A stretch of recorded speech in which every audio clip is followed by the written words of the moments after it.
Hello. हाय बच्चों, कैसे हो? आज नेक्स्ट डे कुछ स्टार्ट हो रहा है, नया काम चल रहा है। तो काम कुछ करने की स्पीड बढ़ी है, 9th-10th वालों ने भी स्पीड बढ़ाई है, लेकिन और भी बहुत सारे बच्चे भी टच में नहीं हैं। उन बच्चों को भी बोलो कि टच में आएँ और सारा टास्क करें। कि मान चलो 2-3 महीने ऑनलाइन ही क्लास चलेगी, स्कूल कहीं भी अवेलेबल नहीं होंगे। अगर आपको एजुकेशन आपको लेनी है, स्टडी जारी रखनी है, तो इसी तरह से कार्य करना पड़ेगा। और आपने जो प्रॉब्लम्स हो आप अपने बता सकते हो भी। प्रॉब्लम्स के नाम पे तो एक दो बच्चे ही शेयर करते हैं कि सर मेरी समस्या है, उनके आज मैं सलूशन दूंगा। जैसे किसी ने एक ने स्क्वायर रूट के लिए बोला था, उसको मैं समझाऊंगा। कुछ बच्चों ने डेफिनेशन पूछी थी, वो भी मैं समझाऊंगा। तो वही क्लास बाय क्लास जिसका आता जाए, क्लास बाय क्लास करते रहेंगे। तो सबसे पहले हम चलते हैं क्लास फर्स्ट और सेकंड की ओर। जो कल काम मिला था, जिस हिसाब से टास्क, उस हिसाब से चलेंगे। देखिएगा और अच्छे से समझ लिया करें पहले तो। क्लियर, सबके समझ में आ जाना चाहिए सारा कुछ। अच्छा, अब देखें, लिखा है to write name of day and Hindi and English, यानी दिनों के नाम लिखने हिंदी और इंग्लिश में। टेबल 12 से 20 डेली लिखनी है। 1 page Hindi and writing, Hindi and English में ये डेली लिखनी है, ये ध्यान रखिएगा। एंड फिर इसके बाद आ रहा है to write and learn the definition of pronoun with example, यानी प्रोनाउन की डेफिनेशन लिखनी है और उसको याद भी करनी है एग्जाम्पल के सहित। इसमें कुछ मैथ्स में काम है। टू राइट बिटवीन नंबर, यानी बीच वाला नंबर होता है ना, उसके बीच में नंबर लिखा है, उसको आपको देना है। जो हमने एक ब्रैकेट्स बना रखा है, उसमें आपको शो करना है। इसके नीचे कुछ प्रॉब्लम्स हैं, 2 प्लस की प्रॉब्लम है और 2 सब्ट्रैक्ट की प्रॉब्लम, इन्हें करना है। अब आते हैं थर्ड और फोर्थ क्लास पर। पहला टॉपिक है राइट द टेबल 16 to 23। आज मैंने कल 22 तक दी थी, आज 23 तक टेबल करनी है। और उस टेबल को बार बार लिख करके याद करना है। जो टेबल याद ना हो, जैसे 23 का टेबल लिखिए, तो 23 की टेबल कम से कम 5 बार अकेले लिखेंगे। और सारी टेबल लिखेंगे 16 से 23 तक, तो एक एक बार। बाकी 23 की ज़्यादा टाइम लिखेंगे, जो ज़्यादा रिवाइज करनी पड़े उसे कर लेंगे। फिर reading and writing, 1 page Hindi and English. Writing का काम डेली का है। To write 10 natural 10 man made things, यानी कि 10 नेचुरल यानी प्राकृतिक चीज़ें कौन सी हैं, और मैन मेड यानी मानव के द्वारा निर्मित 10 चीज़ें कौन सी, इनको आपको इंडिकेट करना, लिखना है। To write an expand form, जैसे कल भी दिया था, तो इन दो नंबरों का एक्सपेंड फार्म लिखना है। इसके बाद है find the place value of circular number, यानी जो सर्किल लगा है, जिनके अंदर सर्किल लगा हुआ है, इनके प्लेस वैल्यू लिखनी है। 2 नंबर देख लेना ध्यान से, प्लेस वैल्यू लिखनी है। इसके आगे आते हैं व्हाट इज हाउस, घर क्या है। व्हाई नीड फॉर अस, हमें क्यों आवश्यकता पड़ती है इसकी, यानी घर क्या है, यानी कैसे बनता है, क्या चीज़ है और इसकी क्यों आवश्यकता पड़ती है। फिर इसके बाद ये एक मल्टीप्लाई की प्रॉब्लम है, ये डिवाइड की प्रॉब्लम है। यहाँ से आपका थर्ड और फोर्थ का काम खत्म हो जाता है। इसके बाद आते हैं क्लास फिफ्थ सिक्स सेवन्थ में। फिफ्थ सिक्स सेवन्थ में देखेंगे फिर जो कुछ डेली का है। Read a paragraph 20 word meaning, इसमें ध्यान देना, वर्ड मीनिंग के बाद हमने लिखा है आल्सो राइट इट्स अपोजिट। जो वर्ड मीनिंग छाट रहे हैं उनका अपोजिट वर्ड्स भी लिखना है छाट करके। To complete the present indefinite tense, present indefinite tense की घर में तैयारी करनी है। फिर उसको 5 एग्जाम्पल लिखने हैं। एग्जाम्पल किन में होने चाहिए, जैसे उसका नेगेटिव फॉर्म में हो, अफर्मेटिव फॉर्म में हो, इंट्रोगेटिव फॉर्म में हो। प्रेजेंट इंडेफिनिट का ही लिखना है, नेगेटिव, अफर्मेटिव और इंट्रोगेटिव, एक ही सेंटेंस को चेंज कर करके लिखेंगे। इसका लिखा है how many types of crops, यानी फसल कितने प्रकार की होती हैं, फसल के बारे में लिखना है। एक्सप्लेन इन डिटेल, डिटेल्स में लिखना है, भारत में फसल कौन कौन सी पाई जाती हैं और कौन समय में कौन सी बोई जाती है, कब काटी जाती है, सारी डिटेल्स लिखेंगे। फिर to write round off number, यानी इस्टीमेट नंबर जिन्हें बोलते हैं, यानी कि 100 प्लस काउंट करना है। तो जैसे पहला नंबर है 6245, तो हमने 100 प्लस देखा 2 है, 2 के बाद वाला, यानी अगर 5 से कम है तो उसके इस जगह सारी जीरो रख दी जाते हैं। ये 5 या 5 से अधिक है तो उस 100 प्लस अगर बोला गया तो 100 प्लस पे बढ़ा देंगे। वैसे ही देखिए 4 5 से कम है तो इसकी जगह दोनों जीरो, इसका 6245 का राउंड नंबर हंड्रेड्स में 60 to 100 यानी 6200 हो गया। फिर डिफाइन एंगल, ये एंगल आपको डिफाइन करने हैं, acute angle, obtuse angle, right angle, reflex angle और स्ट्रेट लाइन एंगल, ये आपको एंगल सारे लिखने हैं। अच्छा, इन्हीं में से कुछ बच्चों ने बोला था ना लास्ट टाइम पे सर को डेफिनेशन नहीं आ रही थी, याद कर देखें। इवन नंबर की डेफिनेशन बता देते हैं। ए नंबर डिविजिबल बाई 2, जो नंबर 2 से डिविजिबल होता है, या a number having in ones place 0 2 4 6 और 8, या किसी भी नंबर के अंत में 0 2 4 6 8 होते हैं, उन्हें हम इवन नंबर बोलते हैं। Odd number, a number can not be divisible by 2, जो नंबर 2 से डिविजिबल नहीं होता है उसे ऑड नंबर बोलते हैं। Prime number, a number divisible by only one and itself, ऐसा नंबर जो वन से और इटसेल्फ यानी एक से और अपने आप से डिवाइड होता है, उसे हम प्राइम नंबर कहते हैं। सबसे छोटा प्राइम नंबर 2 होता है, जैसे 2 हो गया, 3 हो गया, 5 हो गया, 7 हो गया।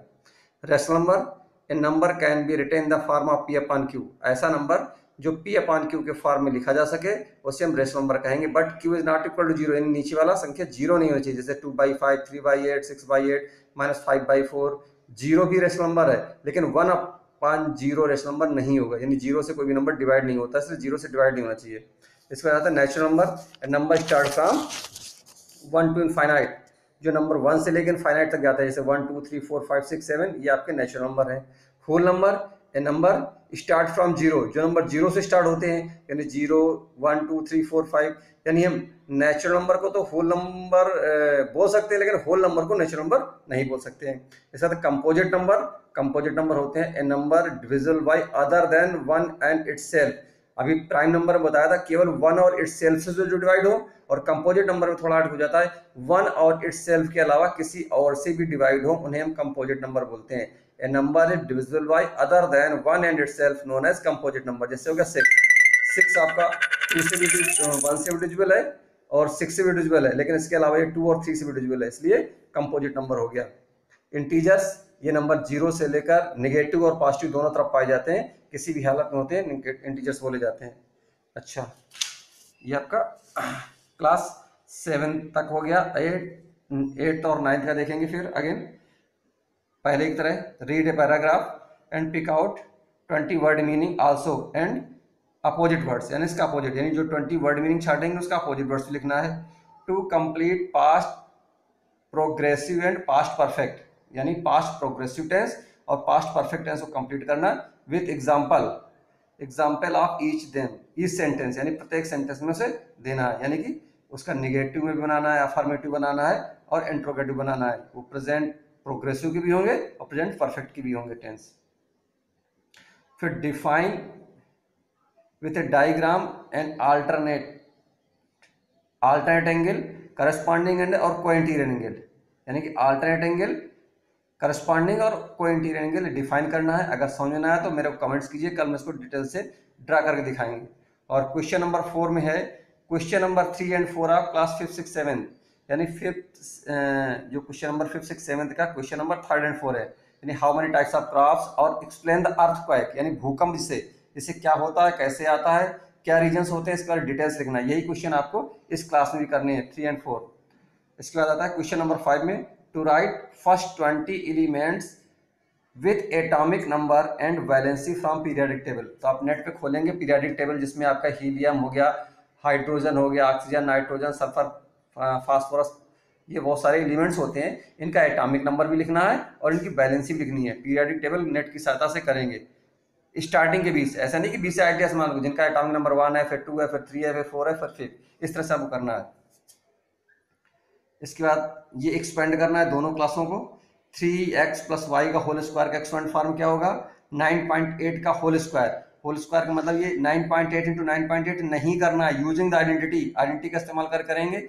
आगे भी 99 का स्क्वायर -1 स्क्वायर, ये भी आइडेंटिटी का इस्तेमाल करके करना है। अच्छा, इसी क्लास में एक बच्चे ने पूछा था कि सर मेरे को स्क्वायर रूट नहीं आ रहा है, जो 9 6 1 2 3 का long division method square root. देखो आपको पहले पेयर बना लेना है, हमने 2 3 का बना लिया, 6 1 बना लिया, 9 अकेले 0 लगा लिया। तो पहले 9 पे देखेंगे, 3 × 3 9 होगा, कंप्लीट डिवाइड हो गया। नेक्स्ट नंबर 61 आया, इसको 3 का डबल किया 6 आ गया, 1 टाइम्स गया 61 में कंप्लीट डिवाइड हो गया। फिर नेक्स्ट नंबर हमने 23 लिया, 23 हमने रख लिया, इसका जस्ट 31 का डबल किया 62 हो गया।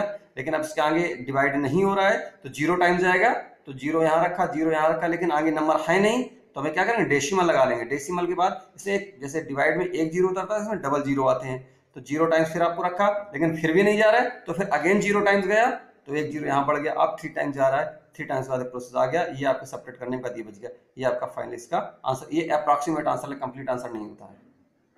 क्लियर? ओके, अब चलते हैं हम क्लास 10th की ओर। अच्छा, एक चीज का और ध्यान रखें, जो इसमें एसएसटी क्वेश्चन हमने इंग्लिश में लिख रखे हैं, तो याद रखिए जिन बच्चों की बुक्स हैं हिंदी में थी एसएसटी की, वो हिंदी में आंसर लिखेंगे, और 6 7 8 9 10th ये बच्चे एसएसटी के आंसर हिंदी में लिखा करें, और उनको जो इंग्लिश में टॉपिक है वो इंग्लिश में ही करेंगे। जो एसएसटी क्वेश्चन होते हैं उन्हें हिंदी में लिखेंगे, बाकी इंग्लिश में करेंगे। तो क्लास 10 वालों में फिर वही 20 word meaning, sorry, to write next 20, कल हमने 30 तक दिया था, यानी 1 से 30 जिसका एटॉमिक नंबर उनको लिखना था, आज 30 के आगे से स्टार्ट करना है, उनको एटॉमिक नंबर आपको लिखते हुए चले जाना है और उनकी बैलेंसी भी लिखनी है। फिर to write a sentence present indefinite, एक कोई प्रेजेंट इंडेफिनिट का टेंस ले लेना है नेगेटिव में, and also change in the all types of sentence in each tense, यानी सभी, जैसे प्रेजेंट इंडेफिनिट का नेगेटिव लिया तो प्रेजेंट इंडेफिनिट का अफर्मेटिव भी बनाना है और इंट्रोगेटिव बनाना है उसी सेंटेंस को, उसका प्रेजेंट प्रोग्रेसिव का भी बनाना है तीनों फॉर्मों में, प्रेजेंट परफेक्ट का भी बनाना है, यानी प्रेजेंट परफेक्ट में नेगेटिव, अफर्मेटिव, इंट्रोगेटिव, फिर फास्ट इंडेफिनिट का उसी सेंटेंस को चेंज करना है सभी में, जितने भी टेंस होंगे सबका उसी में चेंज करेंगे। अच्छा, क्वेश्चन नंबर 3 में जो क्वेश्चन नंबर 4 9th क्लास के हैं, यानी कि जो 5th दिखाए गए थे उन्हीं को आपको करना है, ये चीज़ आपको ध्यान रहे, इसको कीजिएगा और सॉल्व कीजिएगा। फिर क्वाड्रेटिक क्वेश्चन की बात चल रही थी, बाय स्प्लिटिंग मेथड से हम आपको सॉल्व करना बताते हैं, स्प्लिटिंग मेथड से कैसे सॉल्व करेंगे। हमने कल एक क्वेश्चन लिया था 2x² + 9x + 10 = 0, इसमें काम क्या करते हैं, इसमें स्क्वायर टर्म कोएफिशिएंट कितना है 2 और कांस्टेंट टर्म कितना है +10, इन दोनों का मल्टीप्लाई कर देते हैं +20 के फैक्टर करते हैं, +20 फैक्टर तो होते हैं 10 × 2 भी कह सकते हो, 20 × 1 कह सकते हो, 5 × 4 भी कह सकते हो।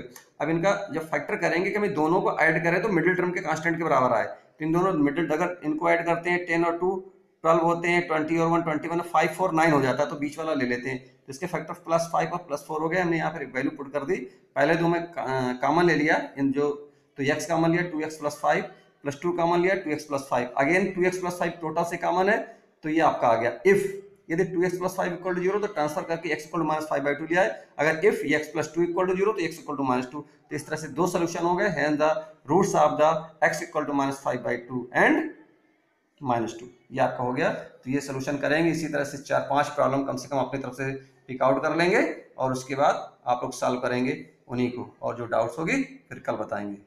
ओके, धन्यवाद, ऑल द बेस्ट।